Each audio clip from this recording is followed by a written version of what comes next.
Welcome to the Nikki Rich Show. I'm your host, Miss Nikki Rich. And today we have an exciting show for you.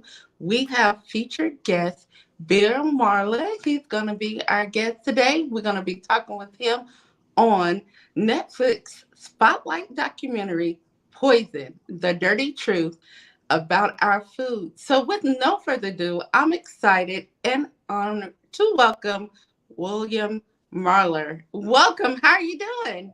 I'm good. I'm good. Welcome from smoky New York City. So, Yes. Oh my goodness. Well, we sending our prayers up to you guys. yeah, it's a little bit better this morning than it was last night, but it's still, it's still pretty bad. But, hopefully it'll clear up a little bit more before, the premiere tomorrow night. Yes. Well, speaking of the premiere at Tribeca, how are you getting ready for it? Well, I think maybe less me. My wife and three daughters are all here, and they've been shopping. So I think they're going to be looking fine for the red carpet. So I'll probably just be looking like a typical lawyer. But yeah, so but we're really excited. I mean, it's been the film was done, during the pandemic, and so it was quite a challenge for the film crew, the director, producer, but they put it all together, and Netflix wanted to hold it out. They were originally going to put it out in January, but they wanted to run it through the Tribeca Film Festival, which it'll be interesting to see how it's how people take it here. So Yeah. looking forward to it. Now, how did this project come about? So, not to make history really long, but 30 years ago, I was much younger, young lawyer, and I represented most of the victims in a famous E. coli outbreak linked to Jack in the Box restaurants. 700 people were sickened, 4 children died, about 75 kids had acute kidney failure. And so a book was written about that about a decade ago. And it's sort of been a sleeper book, very popular, actually sold quite well, but in sort of the food safety legal community. And then really out of the blue, about 5 or 6 years ago, there was some interest in turning it into a feature film. In Hmm. fact, James Marsden and I met in Hollywood. It's probably 5 or 6 years ago. Fortunately, he was actually thinking of playing me in the movie, which was a much better thing. That I was worried that they'd pick some like old white-haired guy, but then that sort of dropped away, and it got picked up as a Netflix documentary, Hmm. and so we've been filming it for the last 2.5 years in DC, Seattle area, in LA. So it's and they just finalized it about 4 or 5 months ago, and here we are. Yes, and you represented so many victims, for the past 26 years, Yep. and everybody's able to, see in the documentary, and some, especially Brienne. Yep. Brianne Kiner. Yeah, Hmm. she's how old is she? She almost 40. So it's funny. I Uh, represented her when she was 9. But the movie is not just about Jack in the Box, although it's a big part of it. It hmm. also kind of takes you all the way through the last 30 years of litigation involving food cases, as well as the work that I've done on legislation. And so, and there's a lot of video from 20, 30 years ago, and then they have a lot of interviews with all sorts of government and industry people. President Obama makes a cameo appearance. Marianne Nessel, who's a very well respected food writer. So it's a real good perspective, and lots of very dramatic video, Hmm. present video that I think people will find entertaining. And then I think the most important part is like really towards the end, they talk a lot about the work that's being done by consumer groups and what the public can do to sort of help make our food supply safer. Yes. And speaking of that, what are you looking for those viewers? I mean, what do you want to see when they watch That's a this? good, Nikki, that's the best question. And really Hmm. what I kind of hope that people, I mean, everybody knows somebody who's been sick by food. Yes. Either they've done it themselves or they've had a loved one. Everybody sees the news. These are not, I guess what I'd like the public to take away is these are not insolvable problems. I'll tell you a quick story. When I first started doing this work 30 years ago, almost 95% of what I was doing was E. coli cases linked to hamburger. Today, that's zero. And that really was because of government, industry, consumer groups kind of coming together and fixing the problem. We just need to use that same, sort of working relationship to solve problems with E. coli and romaine lettuce and Hmm. salmonella and peanut butter. And, those are things that can be fixed. We just need to put the pressure on industry and government to fix those problems. And so I think the takeaway here is that it can be fixed, but it's really up to consumers to put the pressure on the industry and government to, get off the sidelines. Now, how can they put the pressure on That's another good question. Well, I think consumers paying attention to companies that are doing it right, and them? paying attention to companies that are doing it wrong, and vote with your pocketbook. I think that's a good thing to do. I also think writing letters to your Congress members, senators, and saying food safety is really important. There's consumer groups like Consumer Union. Center for Science in the Public Interest. There's I call them Mothers Against E. coli, a group called STOP, STOP.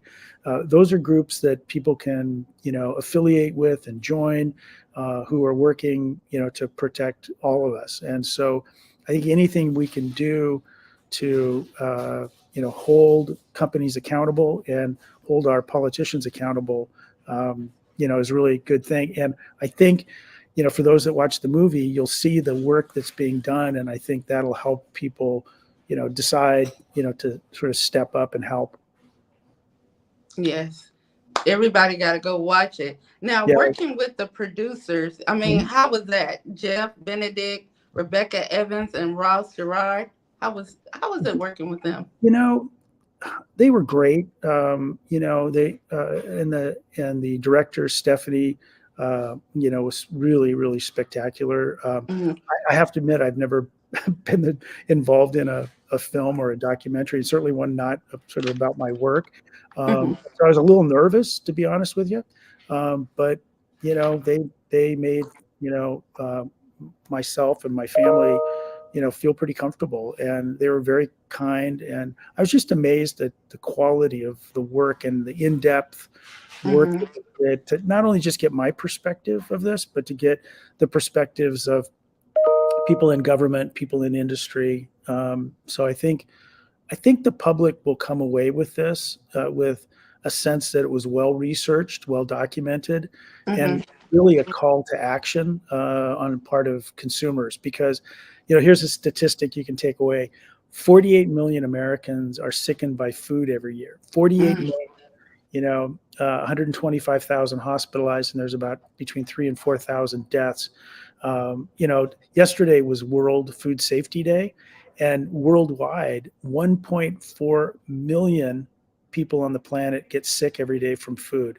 So, to me, as much work as we can do to make food safe and nutritious, we need to step up.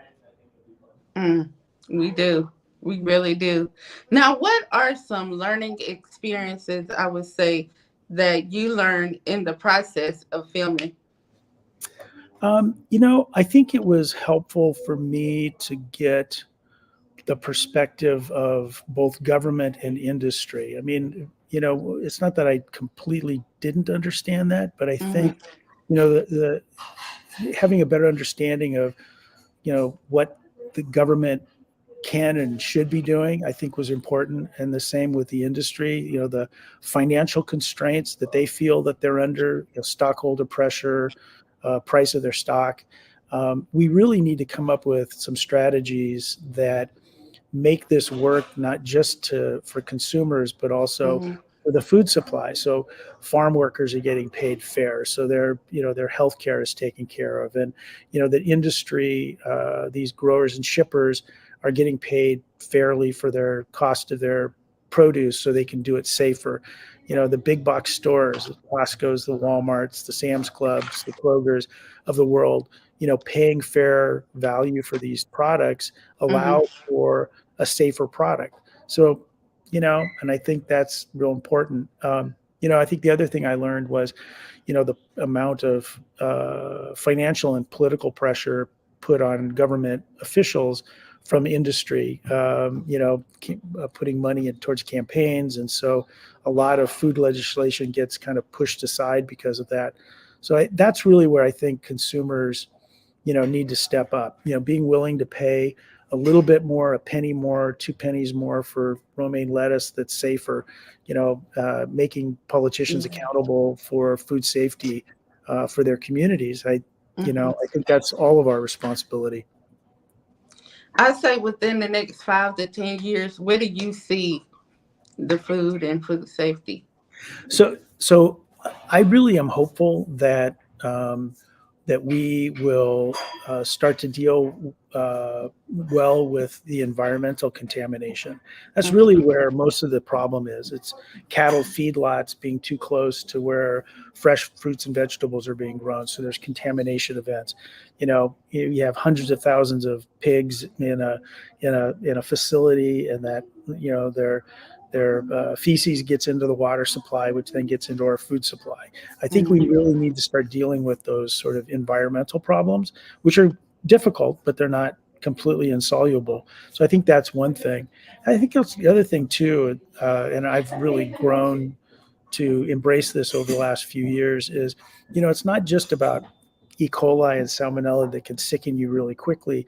It's also long-term issues, of diabetes, heart disease, and how so many companies are producing food that is just simply not healthy for us, Hmm. and how we deal with that. Because it's not just about food safety on the small level of E. coli, salmonella. It's also on a big level of human nutrition. How do we make our food supply not only safe but nutritious and long term safe? Because heart disease and diabetes, cancers that are caused by overconsumption of food kill way more Americans than on a yearly basis than E. coli and salmonella. Not to take anything away from the horrors of that, but I do Hmm. think we need to pay a little bit more attention to overall how our food supply. So where I hope things are in the next 5 to 10 years, I hope we focus a lot more on getting salt, sugars, and fats out of our food Yeah. to make our food supply safer. Getting people more access to fresh fruits and vegetables that are safe. So we'll see. There's a lot of work to do, and I could really use some help from your viewers and listeners. Yes, most definitely. That's why we have you here today so we can get the word out. No, I And appreciate that. speaking of fruits and vegetables, we can say all day they'll tell us, "Oh, you can eat nutrition." Then there's going to be something else. Oh, these fruits are contaminated Yeah, or it's a it's a never end. If I thought 30 years ago that I would make a career out of safe food, I would have said you were Mhm. nuts. But it's really, it really is the way it is. And but again, I'm so thankful that you had me on, because I think it's Yes. important to let the public know what they can do to help. And um, so I'm hopeful. And we're going Hopefully, to definitely keep hopefully, pushing it out yeah, there. I agree. And and it's um, uh, yeah, I just think that we have a lot to do, and I We really do. appreciate as much support as we can get. And it starts with us. It starts with us. We got to keep spreading the word. Yep, Get that poison out of that food. yep, absolutely.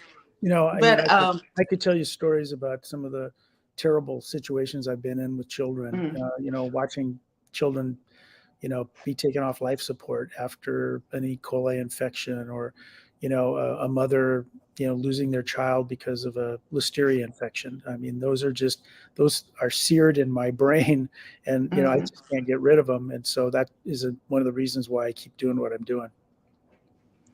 Well, I thank you for just taking out the time to talk with the Nikki Rich Show. Now, real quickly, let us know where they can contact you to learn Sure. more, and how they can get help. Sure. How Yeah. they can help. Yeah, so people can reach me at marlerclark.com.